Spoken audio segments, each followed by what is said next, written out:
ये presentation amazing facts के मित्रों के द्वारा लाया जा रहा है।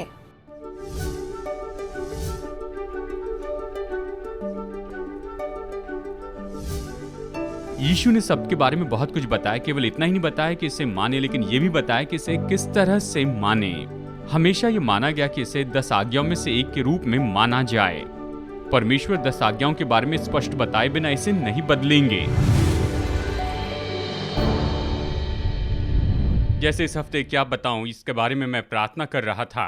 प्रभु ने मुझे ऐसी बात पर बताने के लिए कहा जो बहुत ही बुनियादी और नींव की हैं, लेकिन मैं सोचता हूं कि इन बातों को याद करना अच्छा होगा। अब कुछ ऐसी बातें हैं जो 10 आज्ञाओं से ज़्यादा महत्वपूर्ण हैं। जानते हैं वो हैं एक यीशु, एक बाइबल, एक पवित्र आत्मा। और दुर्भाग्यवश ऐसे सैकड़ों अलग अलग क्रिश्चियन डिनोमिनेशंस हैं और अलग अलग डिनोमिनेशन अलग अलग थियोलॉजिकल पॉइंट पर बहस करते हैं। और मैं जानता हूँ बहुत से लोग हमसे सहमत नहीं और दूसरों से भी सहमत नहीं हैं हर एक बात पर, चाहे बपतिस्मे की बात हो या फिर पवित्र आत्मा पाने पर अन्य भाषा बोलना है या नहीं, यहाँ तक कि प्रभु भोज के समय जो दाखरस लिया जाता है क्या वो फर्मेंटेड या अनफर्मेंटेड हो, या हफ्ते में एक बार इसे लेना चाहिए या साल में एक बार। ऐसी बहुत से सिद्धांतों पर चर्च आपस में वाद विवाद करते जाता है। कुछ बातें दूसरों से महत्वपूर्ण हैं। हमारे चर्च में भी आप पाएंगे अलग अलग दृष्टिकोण हैं कि 1,44,000 लोग में कौन होंगे, 7 तुरहियों को समझना, दानियल 11, ये सब। देखिए ऐसी बहुत सी चीज़ें हैं जो उतनी महत्वपूर्ण नहीं, लेकिन अगर ऐसी कुछ चीज़ है जिसे समझना बहुत ही महत्वपूर्ण है, मैं सोचता हूँ यही होगा कि परमेश्वर की आज्ञा क्या कहती है या पाप क्या है। ये जो है ये तो प्राथमिकता है, ये महत्वपूर्ण बातें हैं। तो इसे ध्यान में रखते हुए पहला सवाल, क्या रविवार बहुत ही पवित्र हैं? हम बिल्कुल शुरू से शुरू करते हैं। उत्पत्ति अध्याय 2, क्या परमेश्वर ने संसार को 6 दिन में बनाया? नहीं, 7 दिनों में। यानी उसका काम पूरा नहीं हुआ था उस 6 दिन में। उसने एक और चीज़ बनाई, एक दिन बनाया। यूँ आकाश और पृथ्वी और उनकी सारी सेना का बनाना समाप्त हो गया और परमेश्वर ने अपना काम जिसे वो करता था 7वें दिन समाप्त किया और उसने अपने किए हुए सारे काम से 7वें दिन विश्राम किया। और परमेश्वर ने 7वें दिन को आशीष दी और पवित्र ठहराया, क्योंकि उसमें उसने सारी सृष्टि की रचना के अपने सारे काम से विश्राम लिया। उसने खुद के लिए पवित्र नहीं बनाया, लेकिन पवित्र बनाया कि मनुष्य याद रखें। बाइबल कहती है कि सप्त मनुष्यों के लिए बनाया गया, सप्त यहूदियों के लिए बनाया गया, ऐसा नहीं। यहाँ पर जो शब्द आया है वो तो मानव जाति यानी पूरी मानवता। और यहाँ पहली बार आप देखेंगे 7 आंकड़ा 3 बार बताया गया है। यह है 777, परमेश्वर से जुड़ी हुई संख्या। 7वां दिन, 7वां दिन, 7वां दिन खास करके कहता है। बाइबल की आखिरी किताब में हम एक और संख्या देखते हैं, यानी मनुष्य 6ठे दिन बनाया गया और ये है 666। यानी ये मतभेद दिखता है परमेश्वर की उपासना और मनुष्य की उपासना पूरे बाइबल में हम देखते हैं। तो चलिए अभी 10 आज्ञाओं को देखते हैं। निर्गमन अध्याय 20 में आप इन्हें पाएंगे। तो विश्राम दिन को पवित्र मानने के लिए स्मरण रखना। 6 दिन तो तू परिश्रम करके अपना सब काम काज करना, परंतु 7वां दिन तेरे परमेश्वर यहोवा के लिए विश्राम दिन है। उसमें न तो किसी भांति का काम काज करना, स्पष्ट कहता है सारे काम करना 6 दिनों में, और फिर 7वां दिन पवित्र समय है। ये 10 आज्ञाओं में से एक हैं, प्रभु की आवाज में कहे गए हैं। ये 10 सुझाव नहीं हैं, ये 10 सलाह नहीं हैं। परमेश्वर ने अपनी आवाज में कहा अपनी उंगली से लिखें। ये अनंत काल की व्यवस्था, नैतिकता के नियम अपने सारे लोगों के लिए, सारी दुनिया के लिए, ये मायने रखते हैं। तो कौन सा दिन 7वां दिन है? कुछ लोग कहते हैं खैर मुझे पता नहीं, मैं तो बाइबल का उपयोग कर रहा हूँ। खैर डिक्शनरी से देखते हैं, ये बाइबल से नहीं है। डिक्शनरी से 7वां दिन शनिवार, हफ्ते का 7वां दिन। आप बाइबल से जानते हैं कि यीशु तैयारी के दिन क्रूस पे चढ़ाए गए, जो कि शुक्रवार का दिन था। और फिर ये कहता है वो घर गए और 7वें दिन के अनुसार उन्होंने सप्त माना और वो जी उठे। वो कब्र के पास आए सुबह रविवार के समय, पहला दिन। लोग इसे ईस्टर संडे कहते हैं। आप बाइबल में देखिए ये बहुत ही स्पष्ट है। अब प्रभु का दिन कौन सा है? बहुत से विश्वासी कहेंगे यानी सब्त का दिन है जो यहूदी मानते हैं, और फिर प्रभु का दिन है जो कि विश्वासी लोग सिखाते हैं, और उन्होंने ये प्रकाशित वाक्य से पाया है।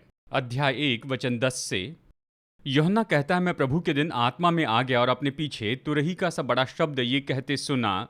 यानी ये प्रकाशित वाक्य की शुरुआत में है। ये तो देखिए प्रभु का दिन है। लेकिन बाइबल में एक भी वचन ऐसा नहीं है जो ये बताए कि ये प्रभु का दिन है, लेकिन ये तो इसके विपरीत है। यूहन्ना तो रोमी शासन में पतमोस के टापू पर कैद था और वहां पर माइंस थे और कैदियों से वहां पर काम करवाते थे, लेकिन सब्त के दिन काम करने से यूहन्ना ने इनकार किया और तब प्रभु ने उसे दर्शन दिया। देखिए, वचन में कहीं पर भी नहीं कहता है कि ये बिल्कुल नया था, आराधना का नया अलग दिन इसराइलियों के लिए या मसीही लोगों के लिए। बाइबल प्रभु के दिन के बारे में क्या कहती है? यशायाह 58:13 में, यदि तू विश्राम दिन को अशुद्ध न करे, अर्थात मेरे उस पवित्र दिन में अपनी इच्छा पूरी करने का यत्न न करें, परमेश्वर ने क्या कहा? सब्त का दिन। इसे देखिए, हमने 10 आज्ञाएं पढ़ी, क्या ये कहता है 6 दिन तो तू परिश्रम करना, परंतु 7वां दिन तो यहूदियों का दिन है? क्या ऐसे कहता है? क्या ऐसे कहता है? नहीं कहता है। 7वां दिन प्रभु का सब्त है। और यीशु ने कहा, मनुष्य का पुत्र सब्त के दिन का भी प्रभु है। सब कुछ मसीह के द्वारा बना है। क्या इसमें वो भी है जब उसने 10 आज्ञाएं लिखी थी? हाँ। तो यदि सब्त प्रभु का दिन है तो क्यों बहुत से लोग रविवार के दिन आराधना करते हैं? यीशु ने कहा, तुम अपनी परंपराओं को मानने के लिए परमेश्वर की आज्ञा कैसे अच्छी तरह टाल देते हो। रविवार को मानना ये वचन के अनुसार नहीं, लेकिन ये परंपरा के अनुसार है। मैं बाइबल में से इसे साबित करूंगा और इतिहास से भी इसे दिखाऊंगा। आप में से कुछ लोगों ने इतिहास की ये दिलचस्प कहानी सुनी होगी। मैं सोचता हूँ निकलस ने अपने महल के दीवारों से बाहर देखा और उसने देखा कि गार्ड जो है वो दीवार के पास में हमेशा एक जगह खड़े रहते हैं। वहां पर न दरवाजा है और न फाटक है। एक दिन वो वाटिका में चलते हुए एक गार्ड से पूछा, तुम सच में इसी जगह पर क्यों खड़े रहते हो? तो गार्ड परेशान हो गया। उसने कहा, मुझे यहाँ खड़े रहने की आज्ञा दी गई है महाराज। तुम्हें पता है क्यों? नहीं, लेकिन दिन में 24 घंटे यहाँ पर कोई ना कोई पहरा देता है। तो वो कैप्टन के पास जाते हैं, अब ये जानना चाहते हैं, और पूछा कि वो वाटिका में एक खास जगह पर सिपाही क्यों खड़ा रहता है, वहाँ पर कुछ भी नहीं है। तो उसने कहा, खैर ये तो कई साल से ऑर्डर दिए गए हैं, दिन में 24 घंटे वहाँ पर एक सिपाही होना ही चाहिए, ये तो आर्काइव्स की आज्ञा है। तो वो आर्काइव्स के पास गए ये पूछने के लिए कि ये सिपाही यहाँ पर क्यों रहता है। तो आर्काइव्स ने उनसे कहा, 100 साल पहले की बात है, कैथरीन द ग्रेट मेहमान का मनोरंजन कर रही थी और उनके एक मेहमान आए जो कि बड़े सम्मानित देश के थे और उनके लिए वो गुलाबों का एक गुच्छा लेकर आए थे। उन्होंने वहाँ गुलाब का पौधा लगाया और कहा, मैं नहीं चाहती कि कोई इसे कुचले, इसलिए यहाँ पर 24 घंटे पहरा होना चाहिए। गुलाब का पौधा तो 5 साल के बाद में मर गया, लेकिन उस समय तक उस जगह की रखवाली करने की आदत पड़ गई थी और इसलिए 100 साल तक ये चला। सिपाही वहां पर खड़े रहते थे बिना सवाल पूछे कि क्यों खड़े हैं, और ये परंपरा बन गई।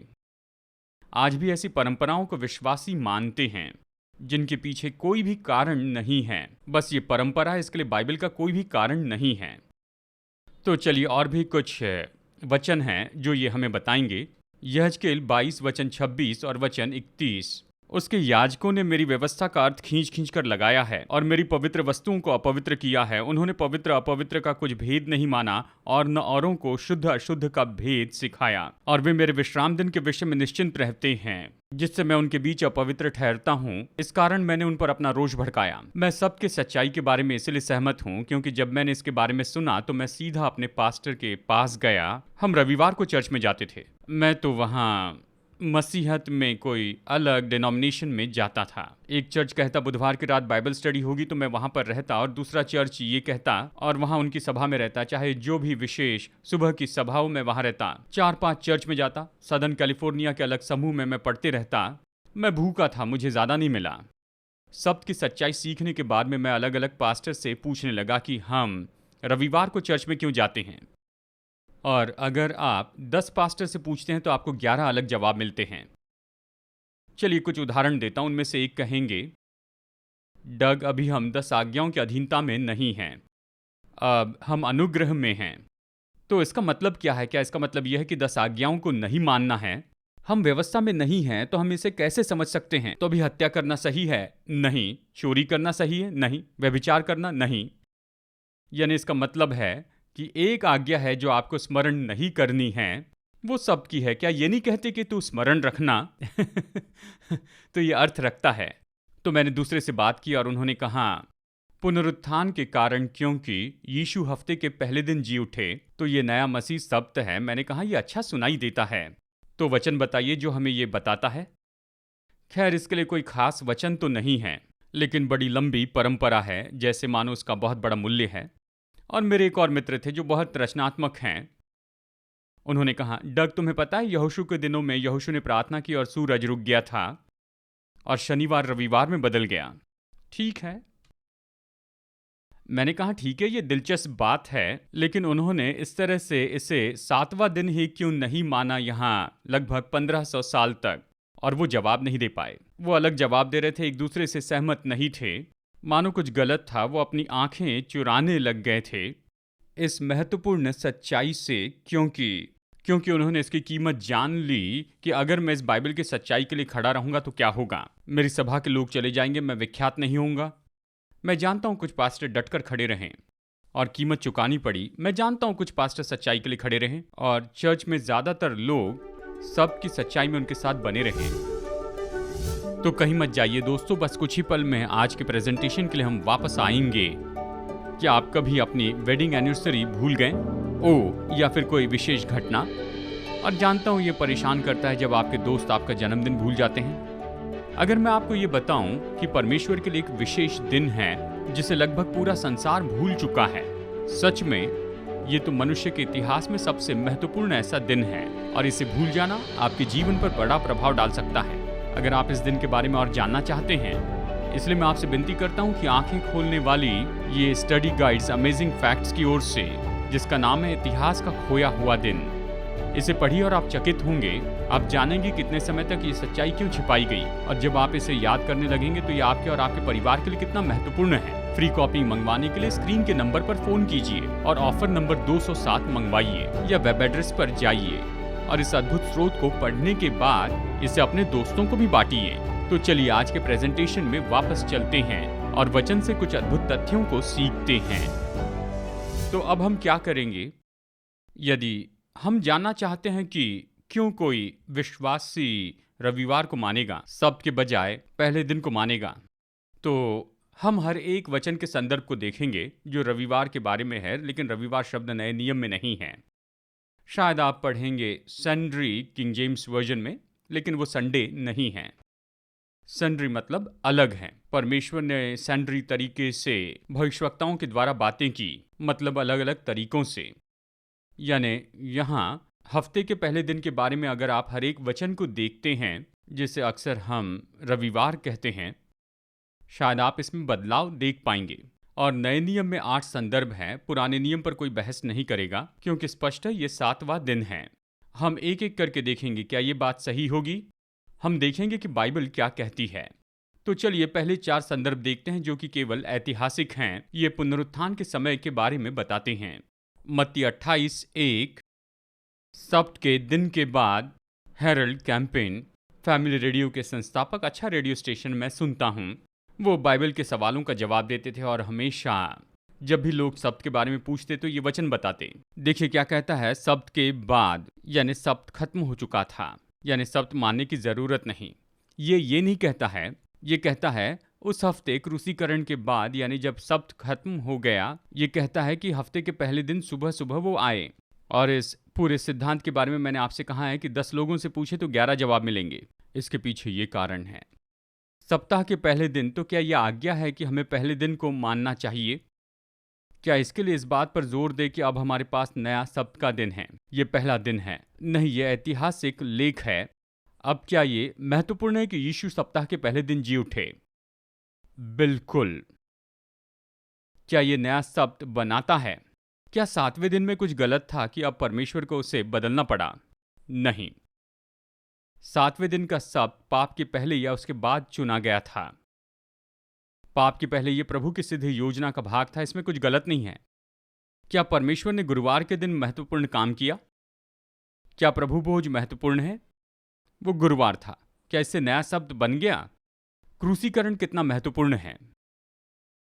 वो कौन सा दिन था? शुक्रवार। क्या नया सप्त हो गया? मरकुस 16:9 इसी से मिलता हुआ वचन। सप्ताह के पहले दिन यीशु जी उठे और मरियम मगदलिनी के ऊपर प्रकट हुए। क्या हम इस वचन में देखते हैं कि ये तो नई आज्ञा हो गई? नहीं, ये तो बस बताता है कि वहां पर क्या हुआ था। यूहन्ना 20 इसके जैसे हैं। सप्ताह के पहले दिन मरियम मगदलिनी भोर को अंधेरे रहते ही आई, वो कब्र पर आई। और ये तो ऐतिहासिक लेख है और कोई नई आज्ञा नहीं, न पहाड़ से कोई आज्ञा, न कोई आवाज़ जो पत्थर पर इसे लिखती है कि अब पहला दिन हमारा नया सप्त होगा। ऐसा कुछ भी नहीं। मरकुस 16 वचन 1 और 2। जब सप्त का दिन बीत गया तो मरियम मगदलिनी और याकूब की माता मरियम और सलोमी ने सुगंधित वस्तुएं उस पर मले। अब ये तो मेरे लिए सबूत है कि 7वां दिन अभी भी महत्वपूर्ण है।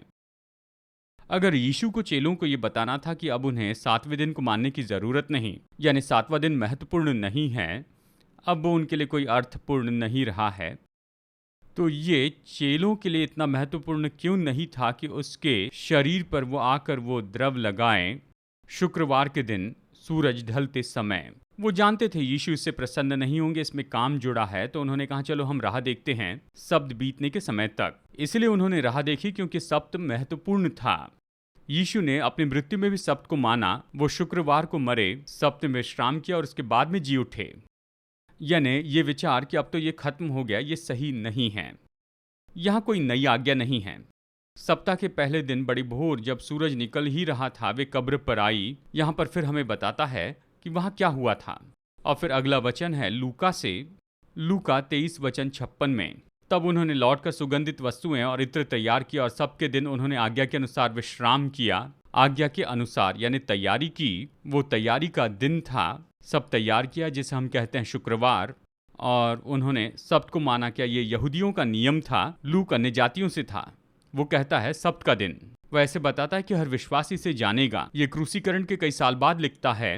वो कह सकता था यहूदी सब्त। वो कहता है आज्ञा के अनुसार, ये नहीं कि पुरानी आज्ञा। ये ऐसे बताया गया कि अभी भी अस्तित्व में हैं। परंतु सप्ताह के पहले दिन बड़ी भोर को वे कब्र पर आई, यानी कब्र के पास आई। क्या यहाँ पर कुछ ऐसे कहता है? और प्रभु ने नए सप्त का दिन स्थापित किया। हम पहले दिन के संदर्भ को देख रहे हैं, उस आज्ञा को देख रहे हैं। और एंजुलस इसके बारे में बड़े ड्रामेटिक थे। जब इस पर प्रचार करते, वो $1000 का नोट लाते और रखते और सामने रखते और कहते मैं ये उसे दूंगा, किसी भी व्यक्ति को जो मुझे दिखा सके कि बाइबल में कौन सा वचन नहीं है। बस मैं चाहता हूं कि आप बाइबल में से मुझे बस एक आज्ञा दिखाइए कि पहले दिन को नया मसीह सब्त मान ले। सब ढूंढते रहें क्योंकि ये तो है ही नहीं, और वो अपना पैसा घर ले जाते, तो वो इससे खुश थे। तो चलिए अभी हम छठे संदर्भ को देखते हैं, इस वचन को। हफ्ते के पहले दिन के बारे में। क्या ये नए सप्त के दिन के बारे में कहता है? ये तो पुनरुत्थान का वो दिन है। उसी दिन शाम के समय, जरा देखिए ये कौन सा दिन था? पहला दिन। बाइबल में दिन कब शुरू और खत्म हुआ? जब ये कहता है उसी दिन, यानी मसीह जब मुर्दों में से जी उठे शाम के समय, यानी ये सोमवार के बारे में बताता है। देखिए क्या होता है। जब द्वार बंद थे और चेले जमा थे कि नए सप्त की शुरुआत करें, क्या इस तरह से यहाँ पर ये बताता है? ये कहता है वे यहूदियों के डर के मारे बंद थे। यहूदियों ने कहाँ देह चुरा ली गई। उन्हें लगा कि वो उन्हें ढूंढते हुए आएंगे और यीशु आकर उनसे मिलते हैं, कहते हैं तुम्हें शांति मिले। अब बाद में फिर मुलाकात करते हैं वचन 26 में। इसी अध्याय में 8 दिन के बाद वो उनसे फिर मिलते हैं और इस समय थोमा उनके साथ में था। रविवार के 8 दिन के बाद क्या आता है? रविवार के 7 दिन के बाद क्या आता है?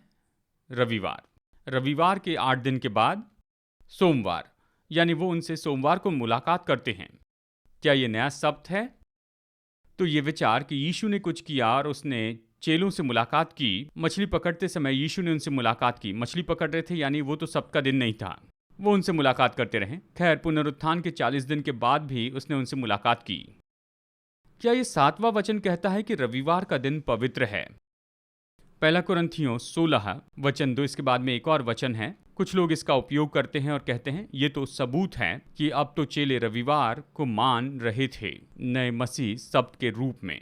पौलुस कहता है सप्ताह के पहले दिन, अगर हम इसे पढ़े तो असली में, यानी सप्ताह की शुरुआत में, हर एक अपनी आमदनी के अनुसार कुछ अपने पास छोड़ा करे कि मेरे आने पर चंदा न करना पड़े, यानी मेरे आने पर जमा करना न पड़े। पौलुस आशिया से निकलकर यरूशलेम की ओर जा रहा था कि यरूशलेम की कलीसिया से विशेष भेंट ले। वो जल्दबाजी करता है क्योंकि अकाल पड़ा था, वो भूखे थे, और वो कहता है सप्ताह के शुरू में, यानी सप्ताह के शुरू में ही तुम इसे कर लो, यानी हर एक आमदनी के अनुसार कुछ अलग रख छोड़े, यानी जब मैं आऊं तो चर्च में भेंट उठाना न पड़े। ये सच में इसका उल्टा ही कहना था। ये रविवार की सुबह प्लेट पास करना नहीं है।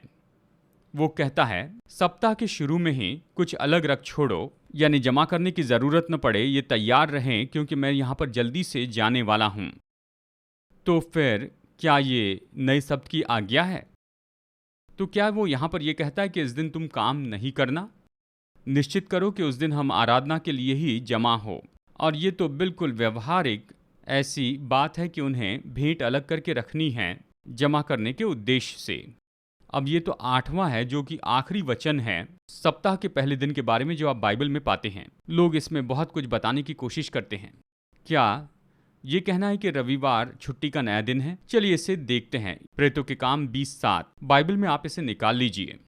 प्रेरितों के काम 20:7 लूका यहाँ पर बहुत ही अद्भुत कहानी बताता है।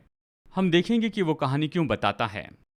सप्ताह के पहले दिन, अगर ये तो निश्चय ही रविवार है, जब हम रोटी तोड़ने के लिए इकट्ठे हुए, क्या आप समझ गए?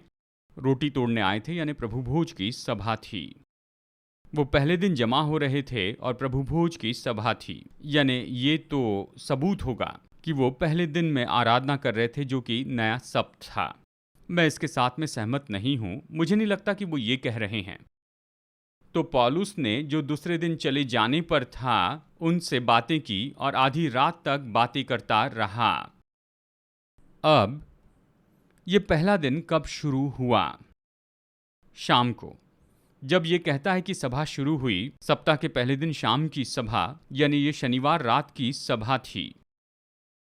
वो इतने समय तक क्यों प्रचार करते रहा? क्योंकि वो अगले दिन यात्रा शुरू करने वाला था। अगर रविवार नया सप्त है तो वो यात्रा क्यों शुरू करता है? चलिए आगे पढ़ते हैं। सबसे पहले विद्वान हेरेशियो हैगेट ने कहा, यहूदियों के लिए दिन शाम से सुबह तक था, यानी इस सिद्धांत के अनुसार पहले दिन की जो शाम थी वो हमारे शनिवार की शाम है। तो खैर बताऊं, ये विद्वान हमारे चर्च के नहीं हैं, इन्होंने सच बताया है। इस प्रेरित ने अपनी आखिरी सभा शनिवार की शाम को रखी और उसने अपनी यात्रा रविवार की सुबह शुरू की। प्रेरितों के काम की किताब पर कमेंट्री।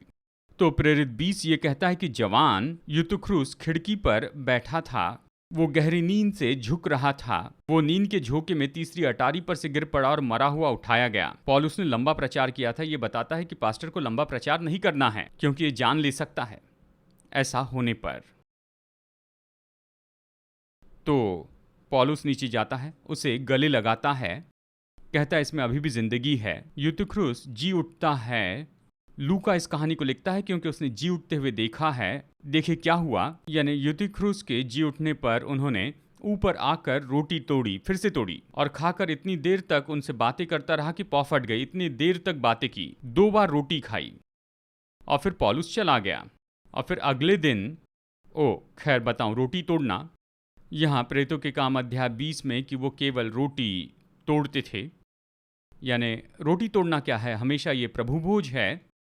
वे प्रतिदिन एक मन होकर मंदिर में इकट्ठे होते थे और घर घर रोटी तोड़ते हुए, यानी प्रतिदिन भवन में रोटी तोड़ते थे। यीशु ने कहा था कि आज की रोटी हमें दे। रोटी तोड़ना यानी हमेशा ये प्रभु भोज की सभा नहीं है, ये तो भोजन है। याद है एम्माउस के मार्ग पर उसने रोटी तोड़ी, यानी उनके साथ खाया, और वो रविवार नहीं लेकिन सोमवार था। यानी ये इन वचनों में कहीं पर ये नहीं कहता है कि रविवार अब नया सप्त है। वो आनंद और मन की सीधाई से भोजन करते थे। अगले दिन पौलुस ने उन्हें गुड बाय कहा, यात्रा शुरू की, और वो तो रविवार था। तो क्या इस दिन बड़ी लंबी यात्रा शुरू करनी चाहिए थी? नहीं। यानी उसके पहले दिन सप्त के दिन उसने उनके साथ काफी समय बिताया, उन्हें प्रचार किया, और यूतुखुस गिर गया और उसे जिलाया गया। और लूका ये सारी कहानी बताता है। वो इसलिए नहीं बताता कि अब नया शब्द यहाँ पर शुरू कर दिया गया। प्रेरितों के काम 20 में अगर 10 आज्ञाओं में बदलाव लाते तो क्या परमेश्वर ने हमें वो नहीं बताया होता? आप क्या सोचते हैं? कितने लोगों ने सुना कि व्यवस्था बदल दी गई है, हाईवे 65 पर कितनी भी रफ्तार से जा सकते हैं? ये उत्साहित करने वाला है कि आपने ये सुना है। कितने लोग विश्वास करते हैं? कोई पास्टर पर विश्वास नहीं करता। क्यों विश्वास नहीं करते हैं? क्योंकि आप जानते हैं कि अगर कोई राज्य अपने बड़े नियम को बदलने वाला है जो सबके जीवन पर प्रभाव डालेगा, तो वो जिम्मेदार है कि इसे पूरी तरह उसकी घोषणा करे और हर तरह से एक्सीडेंट से बच सके। ठीक है, यानी सबको जानना चाहिए। जब परमेश्वर ने सब्त दिया तो अपनी आवाज में कहा, अपनी उंगलियों से इसे लिखा पूरे देश के सामने। अगर वो इसे बदलने वाले हैं तो क्या आपको नहीं लगता कि नए नियम में कहीं ना कहीं वो इसके बारे में जरूर बताते? और जरा सोचिए, ये सारे विवाद देखिए जो यहूदी ईसाइयों से कहते हैं खतने के बारे में। आप इनके बारे में पौलुस के पूरे लेखों में अच्छे से देखते हैं और इसके बारे में बड़ी बहस होती है। वो तो अन्न बलि के बलिदान के बारे में भी बड़ा यहाँ पर विवाद करते हैं, लेकिन कोई विवाद नहीं होता है कि क्या हमें सब्त मानना है या नहीं। यीशु ने सब्त के बारे में बहुत कुछ कहा है। यीशु ने ये नहीं कहा कि इसे मानना है, लेकिन बताया कि इसे कैसे मानना है।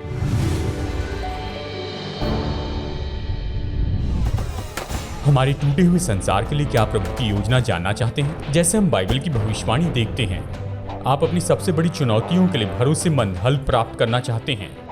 प्रोत्साहित करने वाली और प्रकाशन देने वाली amazing facts Bible study guide Bible पर आधारित 27 टॉपिकल लेसन्स प्रदान करती हैं, जिसमें सुंदर ग्राफिक्स और स्पष्ट उत्तर दिए गए हैं, जिसे समझना बहुत ही आसान है। हर बाइबल स्टडी गाइड आपको व्यवहारिक उत्तर की ओर लेकर जाती है, आपके जीवन के सबसे महत्वपूर्ण सवालों के लिए। मैं कैसे तंदुरुस्त संबंध पा सकता हूँ? यीशु मसीह फिर से कब और कैसे आएंगे? और भी बहुत कुछ।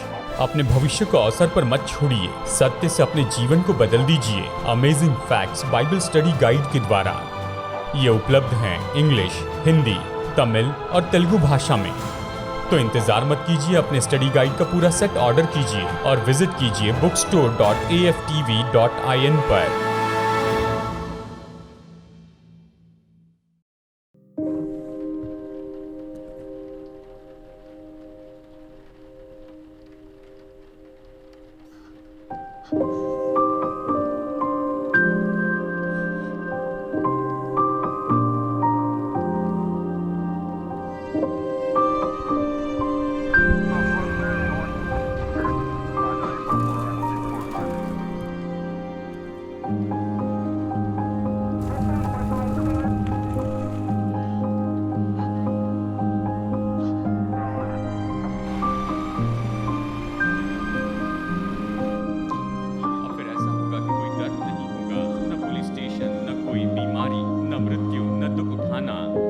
असली बात है दोस्तों, हमारे संसार का ये दुख तो परमेश्वर की योजना के अनुसार नहीं था। वो सब कुछ अपनी असली योजना में वापस लेकर आएगा। धन्य है जो मन के दीन है, वो स्वर्ग के राज्य के वारिस होंगे। क्योंकि मैं भूखा था और तुमने मुझे खाने के लिए दिया। मेरे इन छोटे से छोटे भाइयों के लिए तुमने जो कुछ भी किया है वो तुमने मेरे लिए किया है।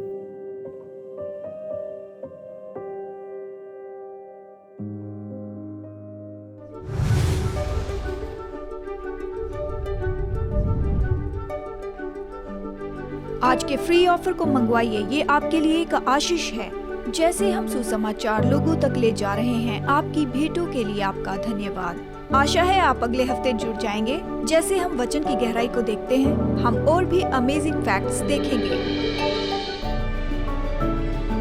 ये प्रेजेंटेशन अमेजिंग फैक्ट्स के मित्रों के द्वारा लाया गया।